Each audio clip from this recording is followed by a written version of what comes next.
we welcome Gonzaga Coach Few and student athletes to the stage and congratulate them on their fourth straight Sweet 16. We'll follow the standard format with an opening statement from Coach, questions directed to student athletes, and then we'll return to Coach once the student athletes have left the stage. And remind you that please silence your cell phones, indicate if you have a question, and we'll send a microphone your way. And if we can just direct one player per question, that would be terrific to keep this moving and make sure we get as many questions as possible. Coach Few? Well, hey, I mean, what a great weekend for us here in Boise. And just what a great performance by my guys. We beat a heck of a basketball team in Ohio State that's got a ton of fight and is so well coached. And the run they made at us in that second half was, had us back on our heels. But just like these guys have done all year, they responded and were able to figure out a way to get some stops down the stretch, the real stretch of that game. And then we had some guys step up and make some big shots on the offensive end. But, man, Ohio State's good and just so impressed with how much they've improved since the PK 80. So we couldn't be happier. There aren't many things better in life than winning these games in the NCAA tournament in March. I'm telling you, they are something special. Zach, I know yesterday was a special moment for you hitting that three, but I mean, you had a season-high 28 points, a double-double. How does this game compare to yesterday? Do you like this one a little bit better, or what were your thoughts on just that kind of performance here today for your team, man? I'm going to like this one a lot. Just getting 12 rebounds was a big thing for me. How about the 12 rebounds? We need to hang out our program once in a while. He goes a month sometimes without getting a rebound. That was big for me, you know what I mean? Like I said, I always have confidence on the offensive end, but, helping those guys on the boards was big. We knew going into the game that Ohio State was a great rebounding team, so, stepping in and helping the bigs, getting some rebounds was big for me. Josh, you had it seemed like the entire stadium was cheering for you guys. It almost seemed like a home game for you guys. How does it feel to have your fans travel so well? And for any neutral fans, they seem to be cheering for you guys. Hey, I mean, as we've all said before, we got the best fans in the country. And for them to do that for us, I mean, especially when that run hit, we heard it, they stuck with us, and we fed off the crowd. But we stuck together, and I think the crowd was a big reason. I'll direct this question at Josh. Coach did a handstand in the locker room to celebrate. Is that a regular occurrence in the NCAA tournament or all games? Hey, I don't know. Just when he does it, we're all happy, and we want him to do it again, so we're going to keep winning. Yeah, he did it a couple times last year, but when Coach pulls out the handstand, it's a good performance team-wise, and like I said, we need to see it at least 4 more times. Zach, I know you redshirted last year, kind of missed on that championship run. How much are you kind of enjoying this little run now, these 2 games for yourself? How much are you enjoying being a part of March Madness this year? Sitting out last year was big, behind some great guards like, Perk, Nigel, and Jordan, learning a lot from those guys, but actually being in the moment, being able to be out there is huge, being a competitor and also being surrounded by a lot of guys that want to compete as well, so it's great.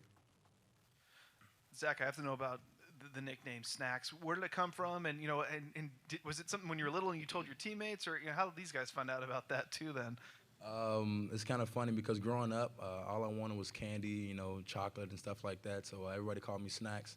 And then in my recruiting visits and stuff like that, my dad always called me Snacks. So the coaches just took on with it, and everybody around campus and the country called me Snacks now. For Jonathan, lots of foul trouble for the bigs there. To get through it, it looked like Rui really played a big role to get you guys through that. Yeah, I mean, our bench been doing an awesome job all year.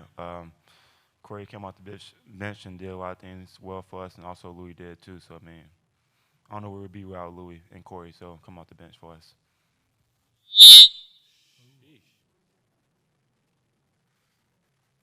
Josh, I mean, you guys are down, 67-62. The game seemed to be maybe swinging a little bit, but Zach hits that big corner 3. Just how big was that kind of looking back? Because that seemed to kind of really get you guys going on that run there. Yeah, I mean, that was a huge 3. I mean, this guy's been making tough shots for us, day in and day out.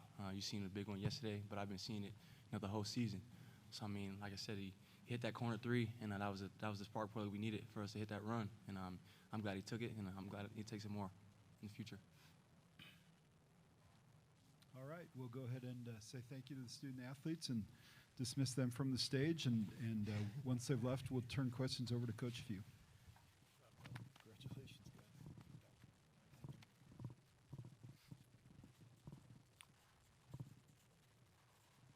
Questions for Coach. Coach, Zach wasn't he redshirted last year. How happy are you to have this guy in your team for what he's done through these first 2 games for you? It's not just because of that.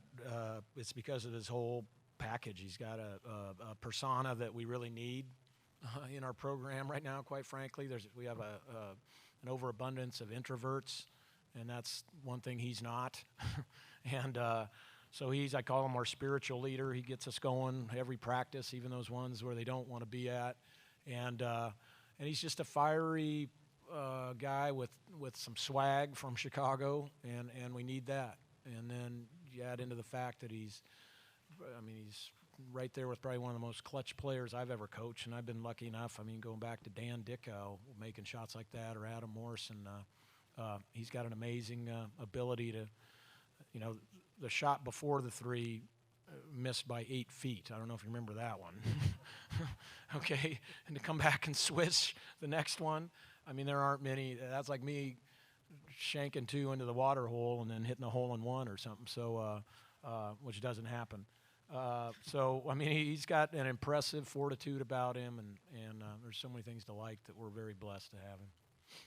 It seemed that you were able to sway a lot of neutral fans to cheer for your team.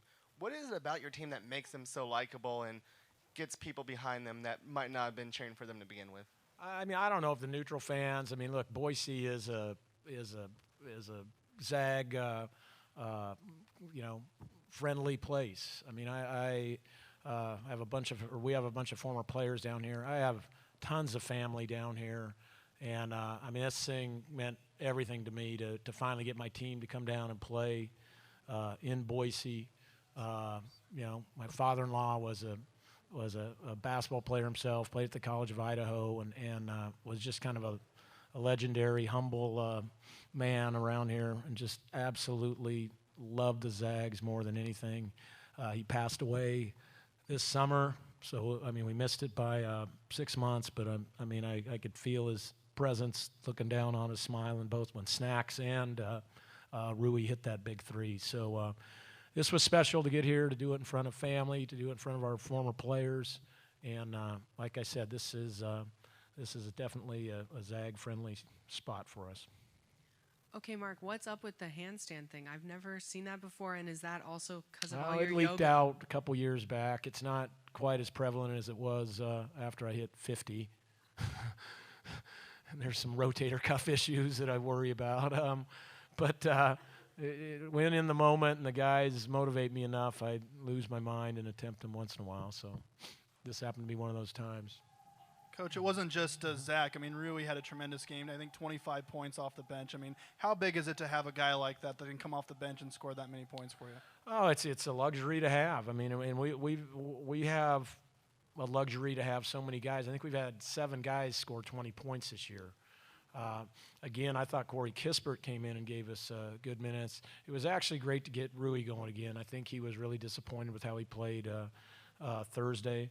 So obviously, I think we all knew he was going to play better, but for him to play this well was huge. We needed every point, we needed every rebound, and then lost in all this was Perk. Josh Perkins has put 2 really, really solid games, kind of managing the throttle of our offense and taking great care of the ball. 8 assists, 2 turnovers tonight, and he had a big shot. And everybody hit the floor for us, helped us win tonight. We needed every basket because they definitely pushed us to the limit. We have time for 2 more. We'll start over here. About Josh Perkins, that you mentioned. How has his game evolved and improved over the course of the year as your point guard? I know he had a little bit of struggles early on with some of the losses. No, again with Josh is as high a level shooter, I think, at the point position in college basketball. Him and Joel Berry are very similar to that. He's always had a little bit of flash and stuff to his game that he values probably more highly than he needs to, and I think he's really been able in the last since we dropped that home game to St. Mary's, he's came eons from where he was as far as understanding winning plays and just figuring out who to get the ball to at the right time, when that guy's going, or what the matchup is, or hunting his own shot, or getting us in the right sets at the right time and place. And that's been as big a key for this run we've been on is him understanding winning basketball as opposed to just, and one stuff. Mark, it seems like we're always talking about streaks, 4 straight Sweet 16s now. With the difficulty of getting to the second weekend, how much does that mean to you? I mean, like I said, there's, certainly there's some personal things out there in your life and family and all that. But as far as professionally, I can't think of anything a better feeling than winning games in March. I was telling Leon Rice the other night, we went out to dinner to the head coach here at Boise. Any win in the NCAA tournament, I think, is the hardest thing you do. They're harder than road games in league. They're really, really hard to come by. And to be able to advance now to that second weekend, we get a whole nother, we're guaranteed of at least 5 days, I think, more with our team. And with the hope of getting to that next weekend, or the next week that many of us have experienced how special that is. So along with that, somebody brought to my attention in the locker room that we got 2 guys in Perkins and Silas that have made it to 4 straight second weekends. And with all this in this day and age, with people leaving early and doing this and doing that, I don't know how many players in college basketball can say, they've been a part of 4 straight second weekends. I know there's obviously some, but that's got to be some elite company. So I'm unbelievably proud of not just those guys, but the whole team and our whole program, administration and everything. For we've built this thing the right way, and we do have followers all over the country, and it's because my guys are what college basketball is all about. All right, we'll remind you that the Gonzaga locker room is open. See Barrett Henderson and Todd Ziedler for assistance. Thank you, Coach. Yep.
right, we'll follow our standard format. We'll take a brief opening statement from Coach Holtman and then turn it over to questions for student athletes. And when they're dismissed, we'll return to questions for Coach Holtman.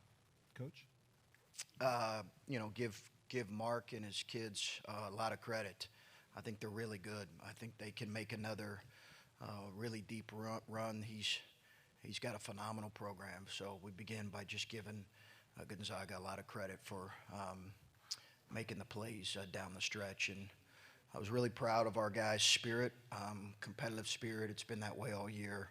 We've got a special bunch, and it's disappointing to see it end because we have such a special group of guys. So I'll leave it at that. Questions for Keita Bates-Diop and Cam Williams, please.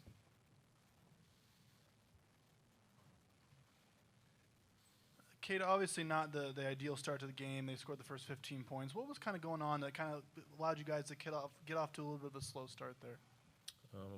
We weren't locked in as defensively we'd like to be, but we just tried to stay calm. And it's a long game. We obviously fought back and took the lead at one point. So I was proud of how we fought back. Cam, on the flip side of that, how were you able to fight back after being down by so much early to get back a lead and be able to maintain it for a little bit? Obviously, it didn't end how you wanted it to, though. It's a long game, 40 minutes. It's a lot of possessions. You just got to keep chipping away. You just got to keep staying positive. And you got belief in yourself. And you got belief in your brothers. Anything's possible. And obviously, we didn't come out with the win, but I couldn't be more proud of, our coaches and our players, the way we fought today. I'm just extremely proud.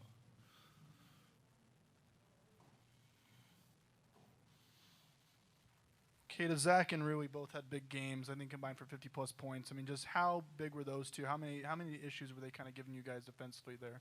They were giving us a lot of issues, and they got some easy baskets, but give credit to them. They had some tough shots, especially down the stretch, and they both made their free throws down the stretch, too. I mean, they're great players on a good team.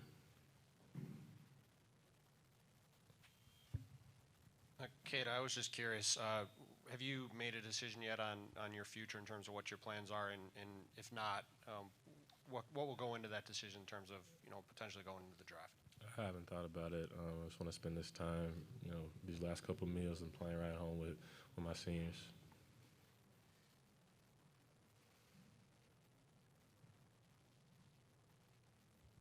Cam, I mean, it seemed like the momentum was swinging. You guys are up 67-62, but then they go on an 11-0 run there and kind of take the game over. What did you kind of see during their run? What kind of happened there where maybe the switch was kind of flipped for them down the stretch there? We got beat to a couple 50-50 balls. Got beat on the glass a little bit. Just toughness plays that we didn't have, at the most crucial point of the game, and it cost us. All right, thank you, guys. We'll let Ohio State student athletes go, and once they've left the stage, we'll direct questions to Coach Holtman. Thank you, guys.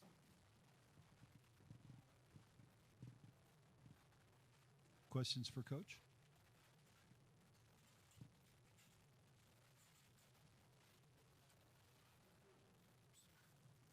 Coach, if you could kind of talk about Zach and Rui, just those two players, it seemed like they were kind of the difference makers for them. Or just kind of talk about those two and what kind of issues were they kind of giving you guys? Well, their 2 threes were really the difference.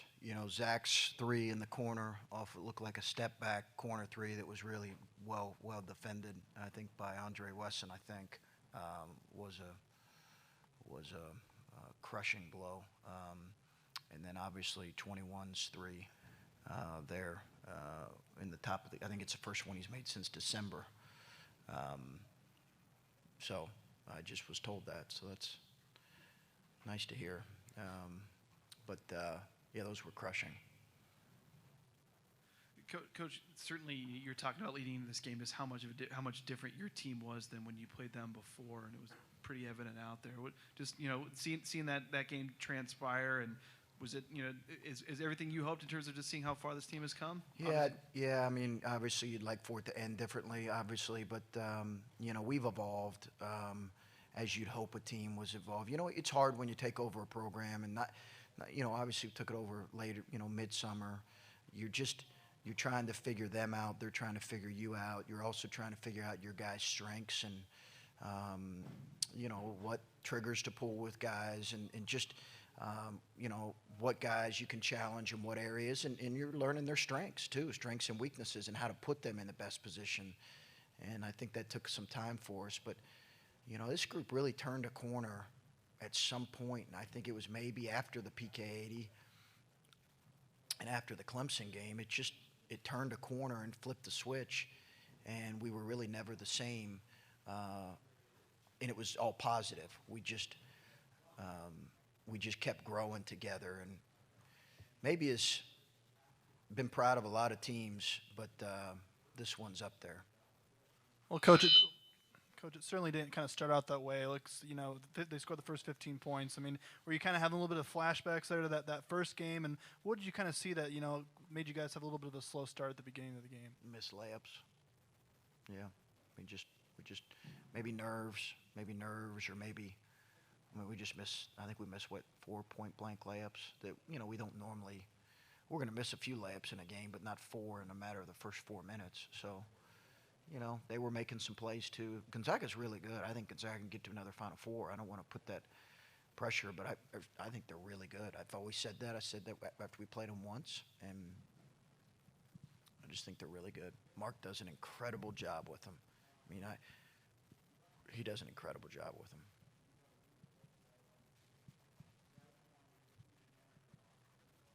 What is kind of the challenge then defending Gonzaga, because they can throw so many options at you? And I mean, you know, we mentioned Hachimura, and he came off the bench. So, yeah. You know, It's their balance. It's the balance and the number of weapons that they have. You know, Williams is a load, but we handled him okay tonight. Tilly can make obviously open shots, and you got to know where he's at. You know, we really struggled with Perkins in game 1. Really struggled with him, and we handled him a little bit better in this game. But then you have Norvell that goes off for 26, 28. You know, they're what you want a program to be, and that is year after year after year they have good young players or players sitting out or whatever. So there's never going to be a significant dip in their program. It's what you want in an elite program. Can you have good recruiting class after good recruiting class, and a system in place and a culture in place? Gonzaga has all that, and that's a credit to Mark and his program. All right. Thank you, Coach.